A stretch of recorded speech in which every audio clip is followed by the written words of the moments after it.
I use my phone, I show calculator, I say, where's the money? Like, I give you 300, not 200. At this moment, he was really pissed off and, oh, okay, and he get out of his pocket 100 to give me back. So I didn't pay attention because I was probably using my wallet while he put the money in the cashier. But he basically take one of my hundreds into his pocket. 大家好，我是风宇哥。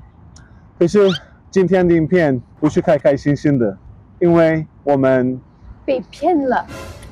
Thank you for coming to my video again. Everybody loves you so much. My pleasure to be here as always. But today's video is not a happy one. Let's start with your bad, terrible experience. Let's go directly. All right, let's go. What happened to you? So actually, I never had any bad experience in Taiwan until 2 Mondays ago. Like, because as I mentioned in the previous video, everyone is nice in Taiwan and there is not scam, at least I never faced it, but this time I did. I really would like to know more about this because I also have a scam story I'm gonna share with you just in a minute, but I would like to listen to her story first. So basically one morning I was about to go to the gym like every morning and I didn't have any money on my yo-yo card anymore, so I needed to just put some money. So I went to the mart, fine, and so I take a chocolate bar and I wanted to put 200 on my yo-yo card for taking the U-Bike. I use Chinese because now I feel confident using Chinese. To pay, I put 100 under the chocolate bar and 200 for the yo-yo card, and I separated so that even if my Chinese is maybe not understand, I make the difference and so the seller can understand. Because it's money, so you just want to make sure. Okay. Yeah. I watched the screen and I saw that on my card it was not the right amount. Like it showed amount 100 less. I was like, what's happening? Why the amount of money is not the one I gave and it's missing 100? He showed me a fake number actually on the receipt, which is before they make me pay the chocolate bars. Okay. So, well, I was a bit in a hurry for the gym, so I just went to the gym. I believe him because I felt like Taiwanese people are honest people. I take the U-Bike. You have the amount of money. Yeah, it's written there. And here, the amount was not the one she showed me. Okay. 100 was missing. I may not speak Chinese perfectly, yet I count very well. My mom is a banker and I'm a business student, so number is my thing, you know. So I went back there and this time I was like, okay, I won't use Chinese because now I'm angry, so now you better have to understand my English. I use my phone, I show calculator, I say, where's the money? Like, I give you 300, not 200. At this moment, he was really pissed off and, oh, okay, and he get out of his pocket 100 to give me back. So I didn't pay attention because I was probably using my wallet while he put the money in the cashier, but he basically take one of my hundreds into his pocket. I think that was the reason he said, okay, I was caught, okay. Like, and not another silly foreigner. Yeah, and what I want to emphasize on it is I don't care so much about 100 because 100 is like €3. It's not so much, but it's more about the concept. Like, for you know, in Taiwan, if they don't speak fluently Chinese, are kind of like child because they don't know how to speak, they don't know how to be understood by people, so they are easy to scam. You are representing your country. That's not a nice way to represent your country, like stealing people's money.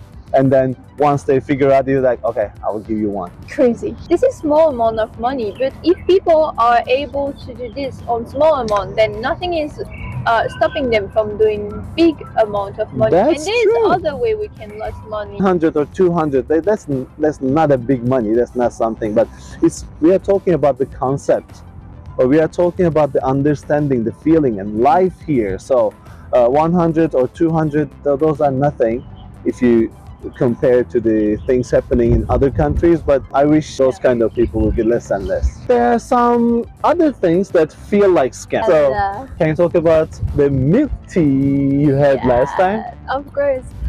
So basically during the vacation, me and my boyfriend decided to go to Maokong because it's very pretty. I've never been there.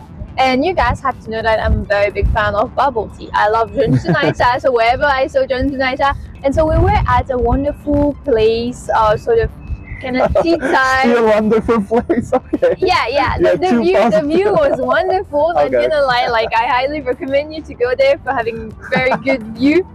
And so I saw number Newtons and I was nice, like take that. And then I saw the price, it was like 230 NT dollars. So this is like super expensive. Is it like huge glass? No. It was just like normal size one. What was funny is it's a bubble tea in Taiwan at the price of a bubble tea in France. So here you can see there is already a problem, you know? Yeah. It was a tea house, so I was like wondering, maybe it's very high quality tea, so was it gonna be very tasty?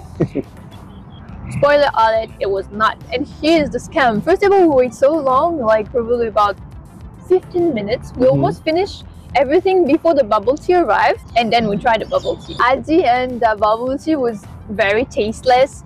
Basically, they put a lot of water, so even maybe if the tea was kind of good, because there were too much water, doesn't taste really anything. It was not fresh enough. The Jeonju was like not Soggy, good at all. Yeah, not like you cute enough. Not cute at all. What we should learn from that experience is the cheapest bubble tea are the best. Don't try overpriced bubble tea, you're gonna be scammed. I have similar story. I think you have also seen such things before.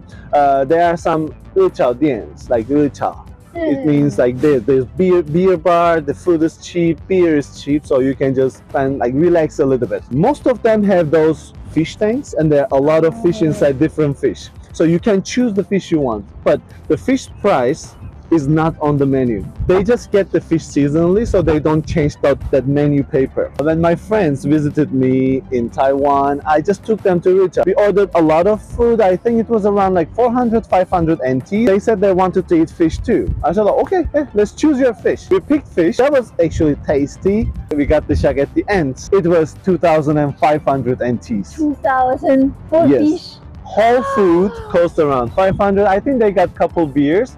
So it cost maybe just like 400 or 500, maybe. That was not a scam, but it feels like scam. So today's point is actually, no matter the prices, bad people are everywhere. But in Taiwan, we have less bad people, and we have those kind of bitter experiences less than other countries. That's for sure. That's what we can all agree on. Definitely.